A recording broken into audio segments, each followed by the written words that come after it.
All right, everyone. Today's live stream is Thomas Bradley, um, and he'll be presenting on fundamental replicators, the theory of everything as embodied by Femes.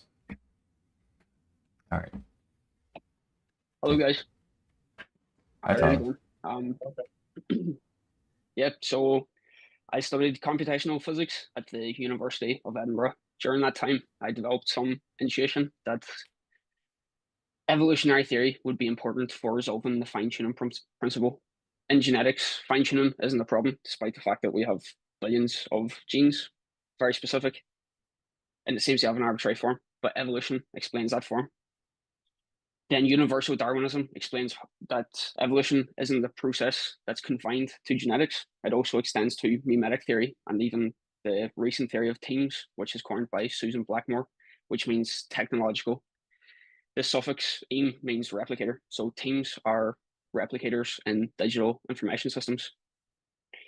Those are the three abstract replicators we are aware of in reality, and they determine everything we see. They determine genes determine the form of our bodies, memes determine the form of these images, and thumbs up signs, and also temes determine the form of your computer screen.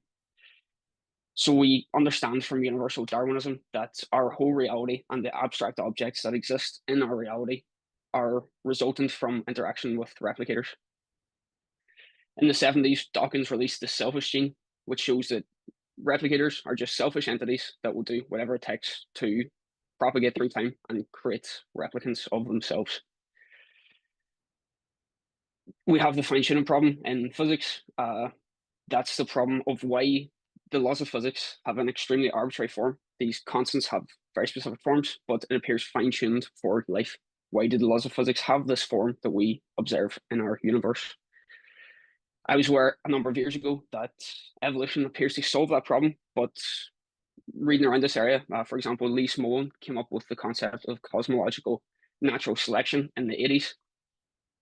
I agreed with the work, but again, I just wasn't sure. It felt like more of an intuition when I was reading Lee Smolin's work, and then he kind of grasps at a mechanism which he defines as the capacity for universes to create black holes. So if you need to align something with evolutionary theory, you need a selection mechanism and a fitness function. He proposed the ability of universes to create black holes. I disagree with that for a number of reasons. I've left university. I'm currently working on my own startup, but for the last year and a half, I quite rigorously developed this theory. I actually worked with Neil Turk, director of the Higgs Center, a number of years ago, developed the intuition, and then more recently, after reading Dawkins' The Selfish Gene and going quite hard on evolutionary theory, I think I've reformulated my intuition to a rigorous theory based on constructor theory, which proposes the existence of what are called Femes. So fundamental, and then the suffix "-eme", so fundamental replicators in reality. They are proposed to embody the laws of physics, and their selection would explain why the universe has this form that we observe.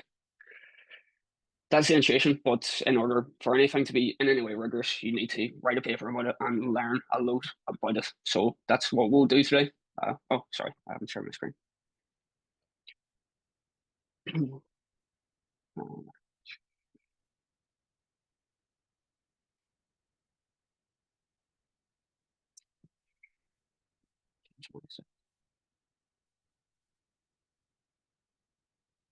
I'll quit and reopen. I'll be back in 2 seconds.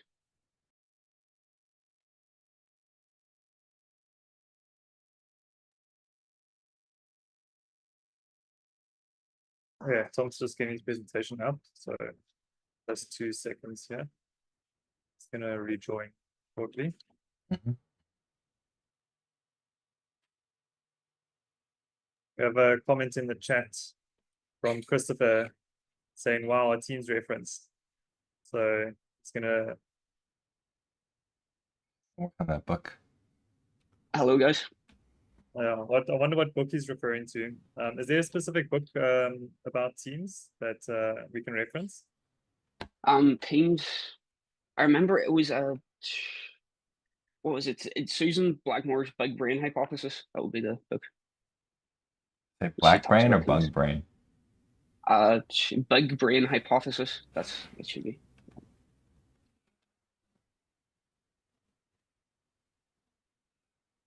Are you guys seeing this? Yeah. Yeah. Yeah, we can see the screen.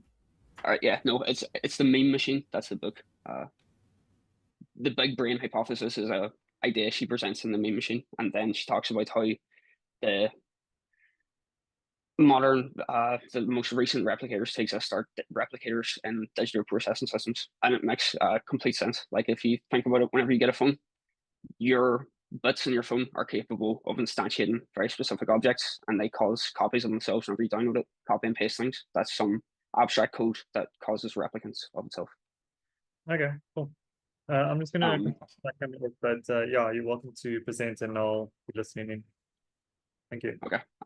Yeah. So the way we'll do this is by the end of this presentation. So how long do I have, guys? Approximately half an hour. Oh, you're good. Takes long as you Okay. need. Nice. Right. Okay. So by the end of this, probably half an hour or so, we want to understand what this sentence means.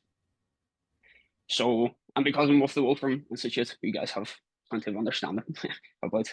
So I use the kind of way you guys frame the theory of everything is how I interpret it. It's based on kind of that work. So let us understand the sentence. The theory of everything is embodied by abstract replicators called Femes. The first thing is what the theory of everything means. Okay. So these are the four abstract replicators, these are the three abstract replicators we understand to exist in reality. This paper proposes a fourth. This is an Adinkra symbol. The logic behind using this Adinkra symbol will be explained later on. So the theory of everything is a single equation or algorithm that accurately describes the form and dynamics of reality at all scales. So a number of years ago, Wolfram gave a TED talk where he says that he hopes to find the fundamental update row. We take a similar perspective in this paper where there is some definite update row in fundamental reality that is classed as the theory of everything. Then again, in alignment with the Wolfram Physics project, an abstract, numerically reducible person of the reality that results from interaction with that theory of everything is consistent, or that results in the maths of general relativity and quantum mechanics. That's been shown by the Wolfram Physics project. The fine-tuning is the question of why the theory of everything has the very specific form that it does. That results in the constants in theories like quantum mechanics and general relativity. So we have this perspective on reality. There's a theory of everything, a fundamental update row, as Wolfram might say. It interacts with its environment or reality at higher levels of abstraction or at certain levels of abstraction. This reality can be numerically reducible, parsed, and give mathematics consistent with general relativity and quantum mechanics. That's the perspective we have in this paper. And the whole conjecture, just as quickly as we can, is that at the beginning, the Big Bang, Femes existed. They interacted with their environment to cause transformations that resulted in the evolution of the universe that we describe with inflationary models. 4 billion years ago on Earth, other abstract replicators, namely genes, evolved. They embody information and evolved. They interacted to cause the transformations of all these different phenotypes we observe on Earth. 600 million years ago, neural processing evolved. Later on, it began to instantiate abstract information that resulted in the transformations we see as the phenotype of memes. These abstract structures and neural processing systems are called memes. For example, yin and yang, or tractors, traffic lights. In 1937, we began to instantiate information, abstract information, in digital bits. Later on, that turned into the functionality of our computers, the transformation it caused, the phenotype of temes are this mouse and Facebook. So go back to that. Yeah. Okay, so a Big Bang, and then so like space is expanding. That's okay. So what are these graphs represent? So time on the x-axis, and then just abstract objects that exist in reality at this time. time is, a question is space included in the things that are trying to replicate? Space is a form of information. So after this brief introduction, we'll go into constructor theory and like what is rigorously defined as information and abstract objects. And then hopefully that will become, so right now it's probably like, oh, where are these themes if they exist in fundamental reality? But then the resolution is that space and not actually time. Time is the result of interaction of information. But the objects, information is updating, and then you can have like a sequence of things that happen in a linear sort of temporal way. That change is the only way you know that time is advancing. Or time is sort of keeping track of the advancement. Yeah, and causal influence also of the changes. And then the objects in reality, like in the Wolfram Physics Project, like particles are considered to be like significant abstract objects that result from the hypergraph being of a certain form, so it embodies a certain abstract object. We will define like object, and that's more rigorously now. That makes the rest of this. So I will represent this kind of graph and conjecture once we've defined information and abstract objects. So like it would sort out the terminology of it. Okay, so yeah, let's do that. So this is all constructor theory. But firstly, similar to, so constructor theory was developed by Deutsch and Marletto in Oxford. But before Deutsch published his first paper on constructor theory in 2011, he wrote a book called The Beginning of Infinity. It's absolutely excellent. It's like 400 pages, but he talks all about abstract objects and all that. But the first thing he does is talk about explanations and what constitutes a good explanation. So we will consider current explanations of the fine-tuning problem to kind of frame why we are given this background and why we are given this conjecture. So the first explanation is essentially the null hypothesis, which states that why the theory of everything has the form that it does is not within the realm of physics. It's just given like that at the beginning of the Big Bang. That's what many physicists do. They just infer the null hypothesis, essentially, or variants of it. The second standard answer is the anthropic principle, which states that potentially an infinite multiverse exists, and therefore humans could only ever exist in one of the universes that are able to facilitate the evolution of humans, because it's impossible for humans to exist in any other type of universe. So many universes exist. Humans obviously exist in one that can create humans because humans exist there. That would be a bad explanation in Deutsch's assessment. And the reason I personally like to frame it as a bad explanation is because it actually just pushes where the fine-tuning principle is inferred. So even for an infinite multiverse to create our universe, by Gödel's incompleteness theorem, an infinite multiverse cannot create all possible information structures. It's an infinite set that can't be bijected. So if you create any sort of infinite set, there are always things outside that set. So it's not automatic that our universe results from the inference of an infinite information structure. Therefore, you need to place constraints on the form of even that infinite information structure in order to result in our universe. So the anthropic principle just actually pushes back the fine-tuning argument, and it still needs resolved, essentially. An infinite multiverse does not resolve the fine-tuning problem.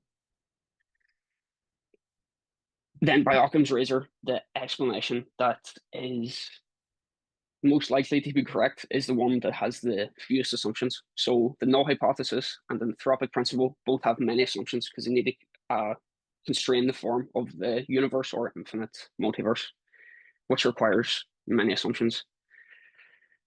So what's being assumed here? I mean, I guess the null hypothesis is saying that given like a universe that has a beginning, you don't need to. It's irrelevant to try to postulate on the thing that came before the beginning. You know why the initial conditions are the way they are. Just sort of like work from there and then try to derive knowledge from that. Yeah, is that exactly good formulation of the null hypothesis? Yeah, so Okay. you're just given, like, in order to describe the universe with the null hypothesis and set it off, you have to say, if Wolfram's framing is correct, where there is a fundamental update row, that's, I think he says, a line of code in Wolfram Alpha, you need the complexity or assumption of that line of code specified in order to start the universe. So it's a reasonably constraining assumption because there's a lot of information in that line of code. Yeah. So I mean, well, so like, abstractly speaking, the sort of the Wolfram physics model is trying to investigate discretizations of space-time and different, laws that govern that discrete structure, and to see if there are particular rules or rules, I guess, updating rules that give rise to physical phenomena that we see. The way I see it is sort of empty space in our universe is sort of like the substrate upon which it can carry, for instance, electromagnetic radiation in a very organized way, and quantum fields also in a very organized way, and therefore matter can travel through empty space because empty space has sort of this capacity to do that, and so there are very defined, consistent, empirically consistent behaviors that empty space has to carry energy and matter upon it. And it interacts with time in a certain way. So the sort of notion that there are consistent rules organized that are dictate the behavior of how space interacts with matter and energy is sort of the idea. Yeah. So yeah, are you?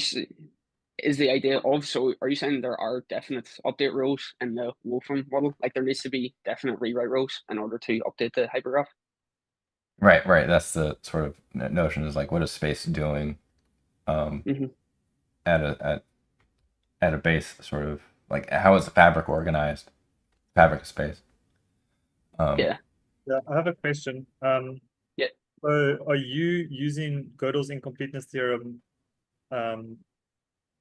for the anthropic principle? I missed how you connected the Gödel's incompleteness theorem to the anthropic principle here.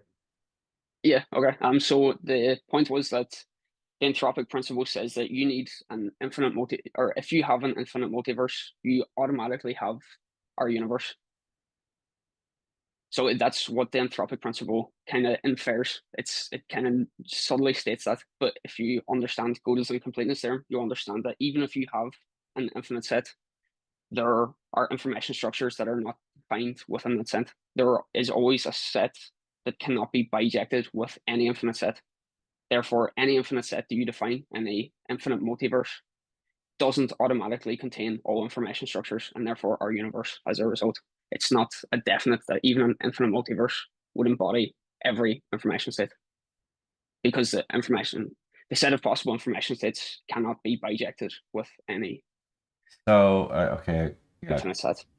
So that's another thing. So we have the null hypothesis, which is kind of a reduction on just analyzing a single, like our universe, I guess, with its laws, and then not trying to put that universe inside of a multi-universe, or go back before the beginning and trying to analyze what lied before, if there is anything. Yeah. So now the anthropic principle is like, okay, there's a universe which contains man, and it just so happens, and we should be so lucky, right?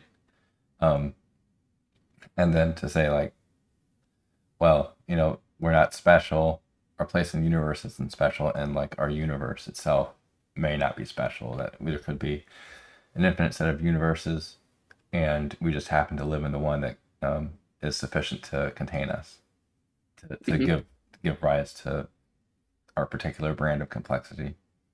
And but the issue is that even if you have infinite information, there are information states that are not like represented within that infinite structure always. That's what Gödel's incompleteness theorem states. So yeah, Therefore, I mean, are you okay? Like two thoughts would be: are you going off like the notion of a power set, given a set or an infinite set, and the power set the set of all subsets of a set is a larger object than Yeah. the set itself, right? So Yeah. are you going off that, or the incompleteness theorem is like, because that's talking about any system of logic can contain sentences which are Yeah, not provable by essentially. the axioms. Yeah, so it's essentially that there is always information structures outside any set, even if the set is apparently, or even if the set is infinite. Mm-hmm. It doesn't embody all possible information structures because you can do the power set of that set. Then we need to get to the definition of information. Have we covered that already? No, I have not. It would Okay. be. Yeah, So let's that's Okay. yeah. yeah. Okay, so yeah, so that's just the issue with the anthropic principle reasoning and why the anthropic principle reason isn't a satisfactory explanation for the existence of our laws of physics and our universe. Then this paper proposes an explanation by evolution. So it says that we do not need the constraints, like the pretty strict constraints of these two. We can actually just say that significant information exists and information interaction is universal or Turing complete. In that system, you could have this paper proposes that it is possible for our universe to evolve in that system. And the reason it would do that is because the evolution of replicators is a general phenomenon. Universal Darwinism, what happens when you define information is that it interacts and there's preferential selection of states and it evolves. And you eventually get replicators evolve. That's what happens in any information system. So it is framed in terms of constructor theory, and constructor theory is considered to be a meta theory of physics because it talks about not just our universe, it talks about the generalized dynamics of information systems and what results when information interacts. So in order to do this rigorously, as James asked, we will define the terms like information. What is it? What does an abstract object mean? What an abstract object is equivalent to information structure. So information is defined as anything that has counterfactual potential. That means the potential to be different. In this diagram, we see that Different from what exactly? Just distinguished from other. just could interact to create a different output. So this function is the square black. When it interacts with a black square, it outputs a black square. Black square meaning true and white square meaning false. Okay. Function black interacts with black square, outputs black square. If it's the function are you white, then it outputs a white square. Therefore, it has counterfactual potential. Or then What? So black is true and white is false. Yes. Okay. Yeah, white is 0. There should be two. Black is 1. Yeah. For this to actually work, there should be a function. I should show the function black interacting with the white square, but anyway, yeah. But the point is that function white actually does it. So function white, the black square and white square constitute information because they can interact to give different outputs. Mm-hmm. So when the black square interacts with function white, it outputs a white square, and when the white square interacts with function white, it outputs a black square. Therefore, both the function and the data constitute information because if you change them, the output information changes. So they have counterfactual potential. If they were different, the output would be different. Got it. Cool. And then interaction is just this process in all the diagrams. It's just a little gray circle. So it denotes interaction, and it's the interaction of information to give some output. And that's essentially what defines information. Or not information, time, sorry. Time is repeated interaction of information. Information has counterfactual potential. Then just a quick bit on universality or Turing completeness. So this is an n-AND gate, and all that universality and Turing completeness means is that you can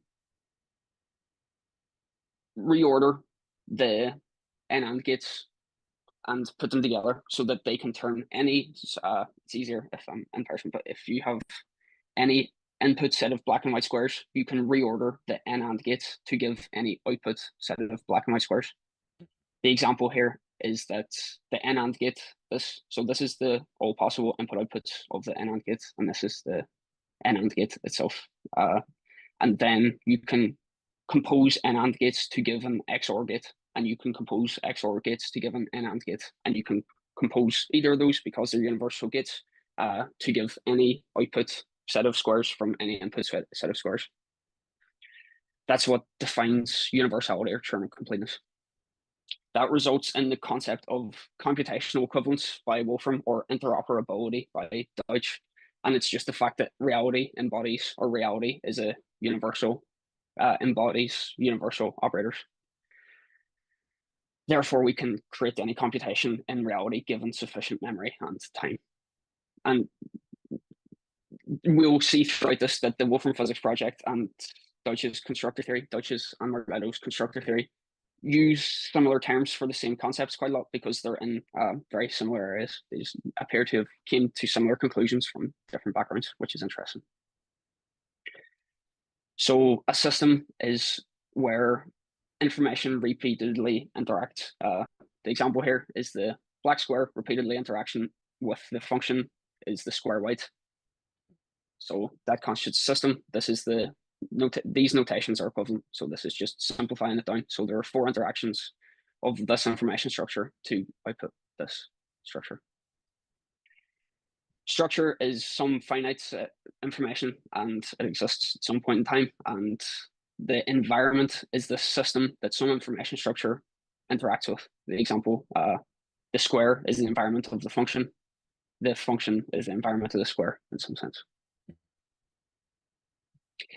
Okay, so now is potentially one of the kind of key foundations, and it is the definition of an abstract object. So an abstract object is something that lends itself to having a property. It allows for abstract, numerically reducible portions of the dynamics of the system.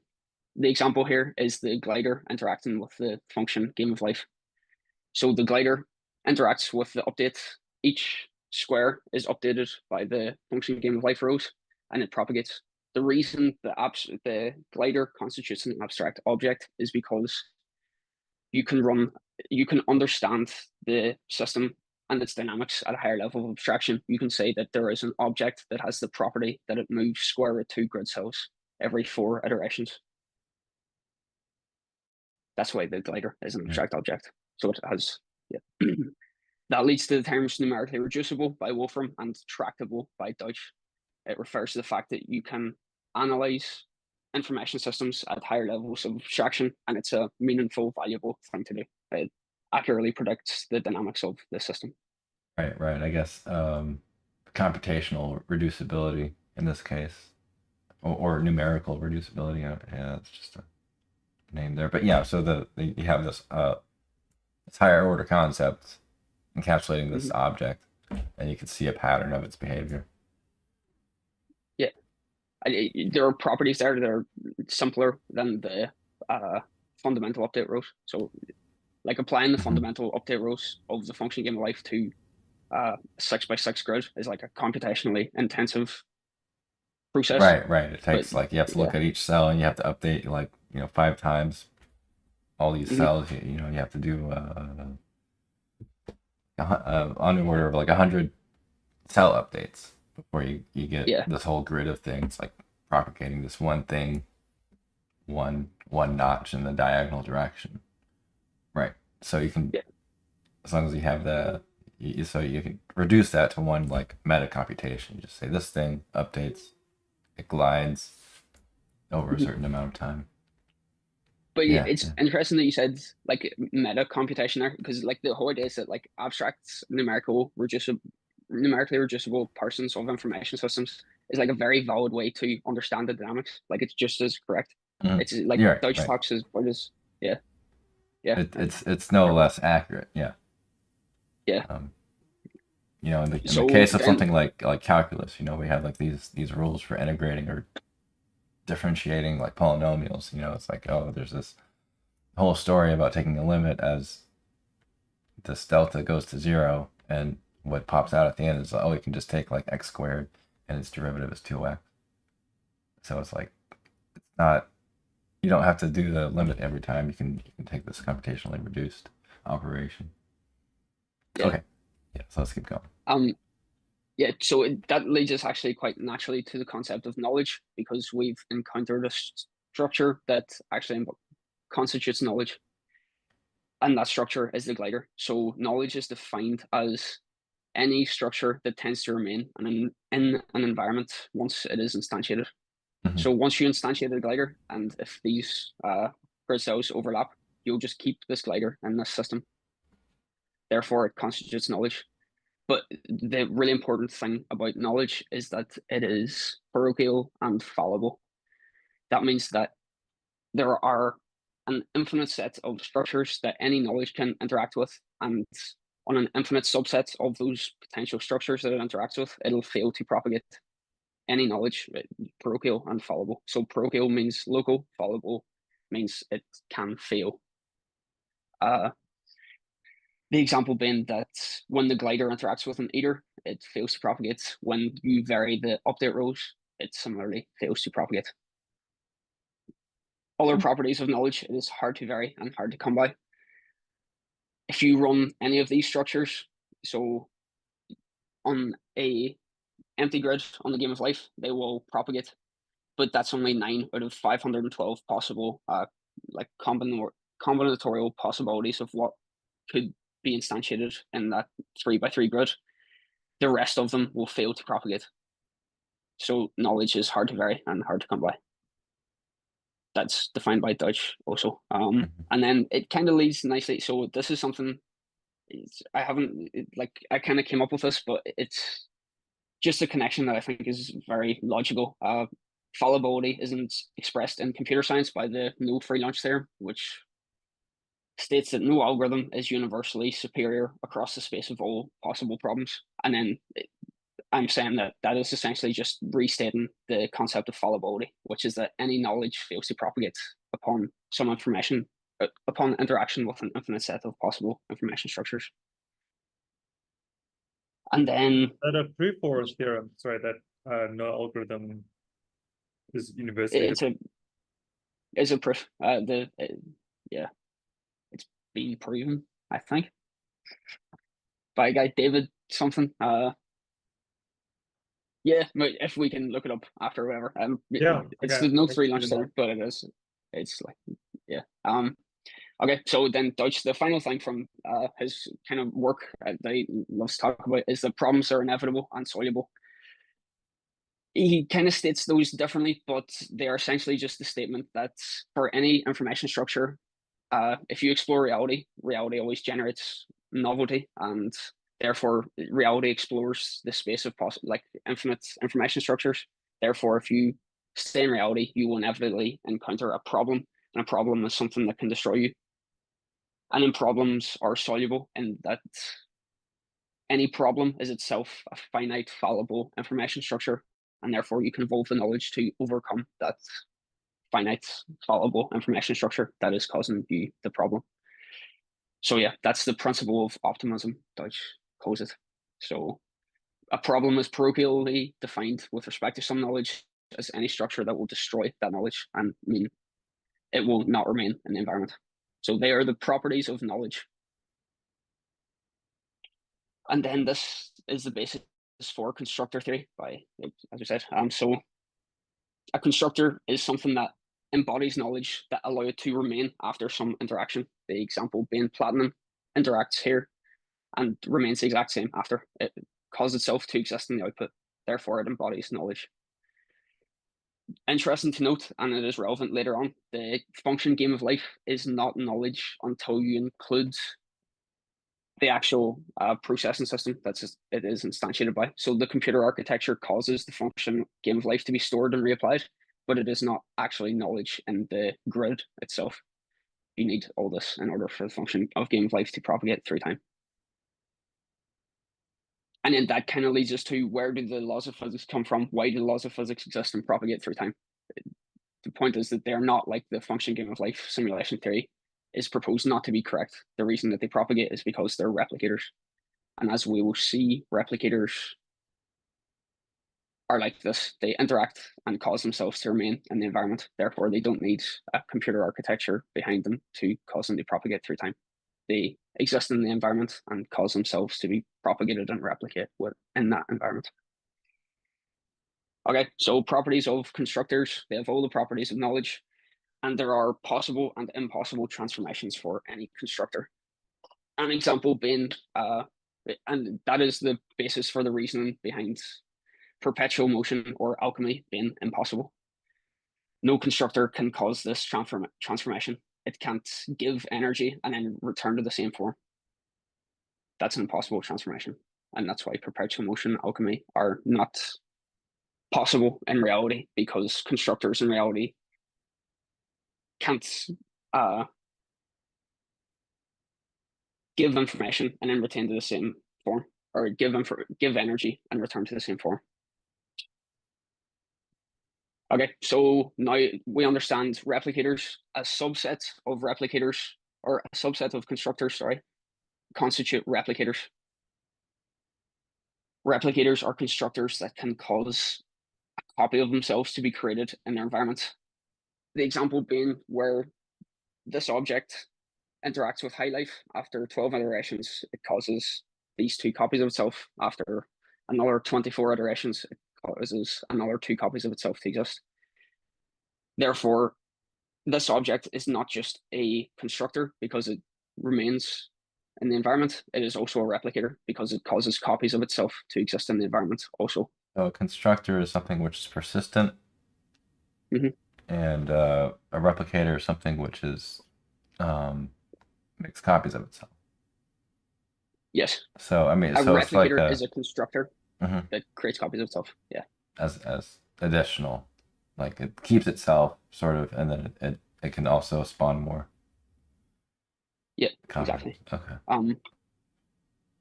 Okay. So replicators lead us to the concept of evolution. And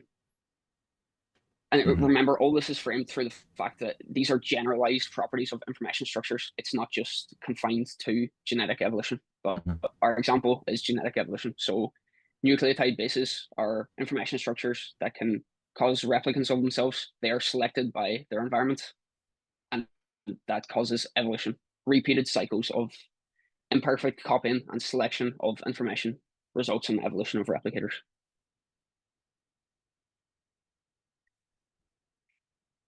So in reality, when we have replicators, they are generally actually very complex objects because it's knowledge is hard to vary and hard to come by. Therefore, in order to cause replicants of itself, which is like, again, harder to vary and harder to come by, you need to be quite complex. And that means that in reality, they typically create a phenotype. So as well as replicators in reality embodying a program for their own self-assembly, as this idea was formulated by von Neumann and led to the prediction of the existence of DNA in organisms before DNA was identified and discovered. Von Neumann predicted its existence and its function. So that's one property. And then the second property of replicators in reality is that they create transformations in their environment that allow them to propagate through time and cause copies of themselves. So that leads to the concept of a phenotype, defined by Dawkins as any structure that is causally influenced or results from the information embodied in replicators is its phenotype. So a beaver's body isn't the only phenotype of a beaver. It is fair to say that the beaver's dam is also the phenotype of the beaver. Okay, so genome is a large structure that contains many individual genes. Genes are the fundamental unit of hereditary, and many genes which exist in the genome interact to cause the form of the butterfly. The genome creates replicants of itself throughout its reality and then dissociates when the organism it's embodied by dies. But they evolve because during the organism's lifetime, it'll typically mate with, in sexual reproduction, it'll mate with another organism, which causes many genomes to be created, each with different, varied sets of genes.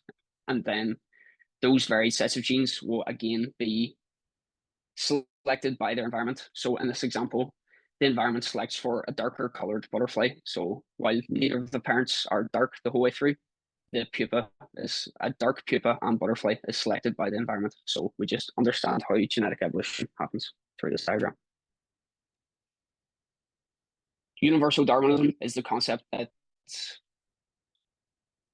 evolution is a generalized property of information systems. It's not confined to genes. Our example is in memes. Your brain, your neurons can embody abstract information. If I make the thumbs up symbol and you view this, you will create the thumbs up in your head. Maybe in some social situation, you will think, oh, this is an appropriate thing to do. And then you will create that phenotype again. So that shows you how observation is the mechanism through which memes are copied. And then your brain functions to select upon the memes that it observes in order to like propagate through time. It's quite a complex relationship between genes and memes. So genes have actually been selected. This is described in Susan Blackmore's meme machine. Genes have been selected to create bigger brains. So there's like a co-evolution between genetics and memetics, and that results in the form of the memes that propagate through time. But it results in all the like cups and forms of the water bottle. So as the phenotype of the meme.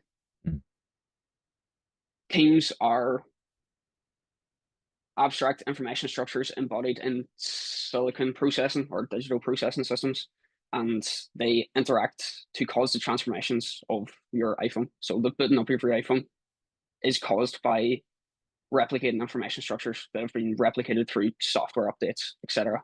And they cause some particular phenotype, and they're selected by their ability to create that phenotype. Properties of evolutionary replicators, they are all selfish, as described in the selfish gene by Dawkins, and they are all error correcting. This is really important. Error correcting is resultant from the fact that knowledge is hard to vary and hard to come by. Therefore, in an evolutionary system, you will select for replicators that can return to their previous form whenever they're mutated by their environment, because the majority of mutations are disadvantageous. Therefore, replicators typically evolve the functionality where they can return to their previous form after some mutation. Error correcting codes are a very efficient type of error correcting mechanism. Their possibility was proposed by Shannon in his seminal work on information theory, and then they were later Hammond codes, like an ultra efficient form of error correcting codes, were discovered a couple of years later by Hammond in the 50s. So another example, so temes embody error correcting codes. They embody codes that mean that they can be transmitted across long distances, and even if they're bit flips, they can correct for their previous form. Similarly, if I say he is a doctor who is respected for his work, you create the meme of a respectable male doctor, even if you miss the first reference to his gender, because the language error corrects. Genetics has like a significant number of error correcting mechanisms, an example being degeneracy of the genetic code. There are 64 possible triplets, base triplets, but there are only 16 possible amino acids, maybe 24, if anyone can correct me, but it's degenerate. We now get this perspective in reality where, as we said before, 4,600,000,000 in 1937, these were the times that abstract information was instantiated by some substrate that allowed it to embody a replicator, and that replicator caused some transformation which defined the abstract objects that existed in the environment. So wait, go back to that. So we have genes came first, right? And so the phenotypes there are embodied organisms. Yeah, I guess. And then once you have those organisms having sensory organs and the necessity to have processing power to interpret those sensory inputs and make decisions based on that, right? So then you have neuron brains essentially, or nervous systems, centralized or not centralized, but that you have the possibility for concepts and memes yeah, to begin to take hold, and then and then technological Eames came most recent. Yeah, Okay. exactly. Yeah. Mhm.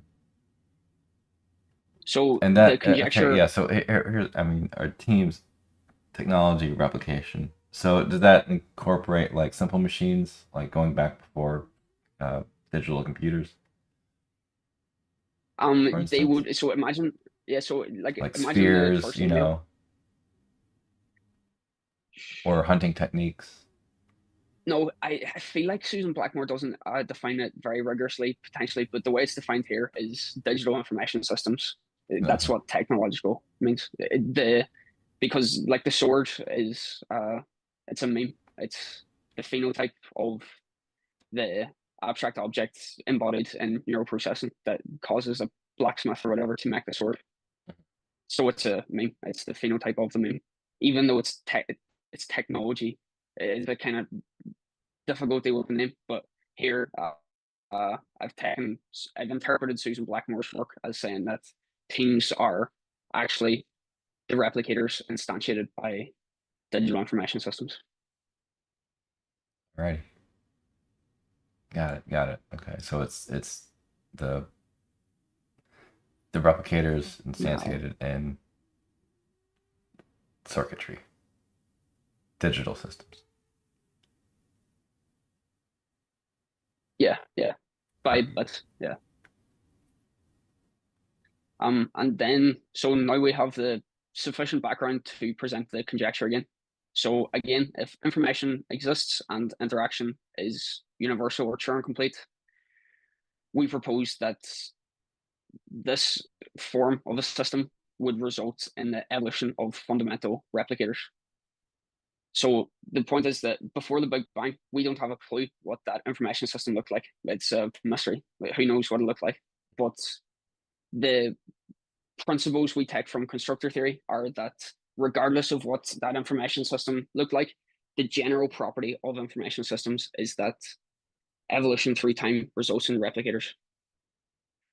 Replicators, it's so evolution in that system that existed before the Big Bang, this is the conjecture. Evolution in that system resulted in fundamental replicators. Those fundamental replicators interact with their environment and cause the dynamic evolution of our universe and define the form of that evolution. So, and they're called Femes, and numerically reducible portion of that reality that they interact to cause give quantum mechanics and general relativity. They were embodied by the universe at the point of the Big Bang. Interaction has caused the models we describe with inflation. So if this were true, what would the predictions be? So the predictions, firstly, are that all a generalized property of information replicators is that they embody error correcting codes. So the prediction is that Femes embody error correcting codes. A nice thing I found out was that formulations of supersymmetry and like very fundamental formulations of supersymmetry that apply to the vast majority of forms of that theory, they require the fundamental mathematics to embody error correcting codes, specifically doubly even self-dual linear binary error correcting block codes. They're a type of Hammond code. And these were found by Jim Gates. He pondered himself, does this mean that some kind of form of evolution was acting on the mathematical laws of physics of our universe? The second prediction is that replicators embody a program for their self-replication. Therefore, Femes, if they are replicators that exist in fundamental reality, we could do some sort of experiment where one Feme exists and then it interacts with its environment to create another Feme. Wait, Femes hold on. are Can we go back one paragraph? So what's being said in this quote here? The I can. I mean, so like one thing that comes to mind is like, okay, you have these quantum systems, quantum states, and like a proton, even in the proton, there's like this sort of chaos of uh, uh, quarks and gluons holding them together, binding them together, and all this quantum chromodynamics. And the thing is, as it varies its state wildly a little bit over time. but yet when you zoom out, it's like you have this stable, very, very stable thing called a proton, and its properties are intact over time. So it's like it's self-correcting its own errors or its own fluctuations. And the same is true for, going from quantum systems to atomic and to molecular, even. And then, like with DNA, you have these sort of self-correcting mechanisms. Like you say, the coding for protons, or I mean proteins, is you have these 3 base pairs, and 64 possible, because there are 4 possibilities for each one. Then there are 3 of them, so it's 4 times 4, 16, 64, right? So, but only some of those are used for actual making proteins. So you have error correction. If you see one of the 64 possibilities that's invalid, you can correct for it. So that's interesting. So is that is it so is that what he's getting at here? Yeah, it's that the adinkras, I don't understand the maths of supersymmetry personally, but the adinkras that are required to like express supersymmetrical systems, they embody a type of error correcting code. Like you have to include the Hammond code in order for them to propagate effectively through time. Like you Okay. can't escape it. Got it. Okay. And this is from the Lex Friedman podcast with Jim Gates. It's just quite a long statement, essentially saying that error correcting codes indicates evolution. All right, so I'll give that a watch. Lex Friedman with Jim Gates. I think it's at 55 minutes or around about. Yeah, you can keep going. No real constraints on time here. You can go over. Take as long as you need. Okay. Nice. So yeah, second prediction is they embody a program for their self-replication. That means that if themes existed, then themes, you could take a theme and get it to create another theme. That abstract object would have different properties. Therefore, you could test it somehow experimentally. Like theoretically, you could test it experimentally. So there should be some sort of experiment there. But themes are fallible. All knowledge is fallible, and then that indicates that heat death will not occur. I've always found heat death quite sad, so the possibility of it not happening is good news for me. But yeah, the point is that we can change themes, change the laws of physics. They're not immutable, as is currently believed in contemporary physics, and that results in the conclusion that the heat death is not inevitable. Themes are information efficient. Evolution generally selects for information efficiency because you're competing for the information to create your phenotype with and create your replicants with. So that suggests that interpretations like the many words are unlikely purely from the basis that evolutionary systems select for information efficiency. Therefore, formulations of physics that require significantly more information in order to be true are less likely to be correct purely on the basis of information efficiency and selection for that by evolutionary systems. And then the final prediction is that themes have been selected for their capacity to facilitate evolution of complex life. So the ability of the universe as described in like Max Tegmark's description of the many mathematical universes, the vast majority of those are inhospitable to complex evolutionary pathways.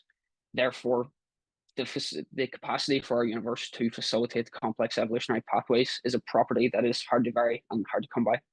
That is also a property of knowledge. It therefore selects that fine-tuning is the knowledge that has been selected for in themes.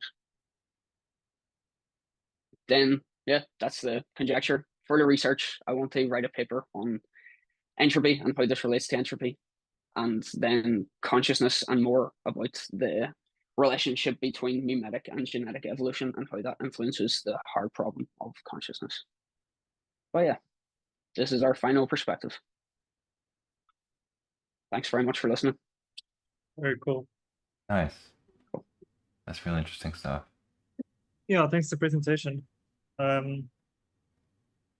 Yeah, I'd like to see where you go with this, and those further research directions sounds very cool. Just on that last one, I'm actually a little bit curious. How are you defining the hard problem of consciousness? Because I've heard that statement mentioned quite a few times, but I haven't actually heard an accurate definition. I'd love to hear your take on that. Okay. So yeah, mine is more of like a computational perspective. It's like the hard problem of consciousness is explaining the phenomena of like qualia. My work, like I haven't developed it yet, but it's essentially that. Do you know who Joshua Bach is? Yoshaba, yeah. So Oh, Yoshua yeah, Bach, Joshua Bach. yeah. Sorry, yeah, yeah, Joshua Bach. So he talks about a sorting agent within the like any formulations of consciousness. You essentially require a sorting agent. You have systems now that essentially function as sorting agents. They take all sorts of inputs and create outputs, and they're quite dynamic and robust in how they do that. My work that I will be developing is about how. So Susan Blackmore's whole hypothesis is that memes have selected upon genes for genes to create bigger brains. This is quite generally accepted. But then my work that I will be presenting is that evolution is always like any causal interaction is twofold. Like both information structures that interact are causally influenced.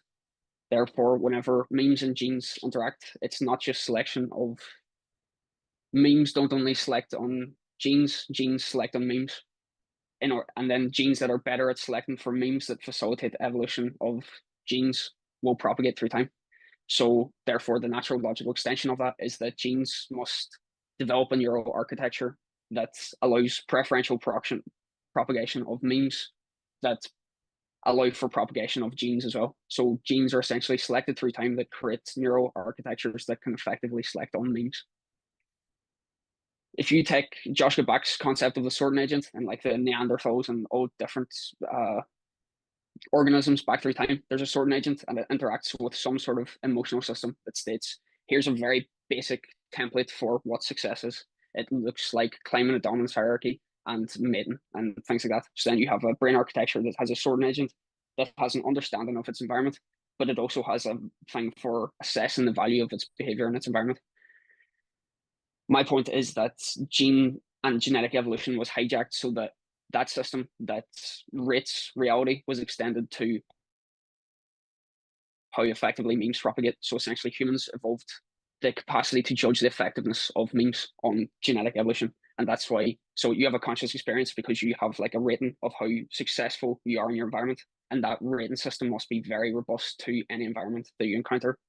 The point is that that system was hijacked by mimetic evolution and specifically the co-evolution of memes and genes. So that genes and consciousness, while it existed before, like my perspective is that you'll have an elementary form of consciousness in lions and that where they have emotions, and emotions are essentially a rating of your environment and the success of you in your dominance hierarchy and capacity to mate and so on and so forth.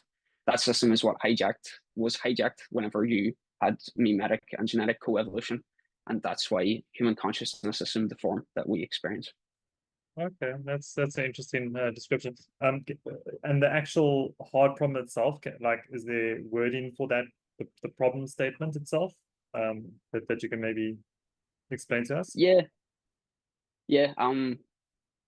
The hard problem is just the problem of why qualia exist, like why this very specific form exists that we actually experience and have in our heads, and it's not just like a input output that isn't recognized by an observer.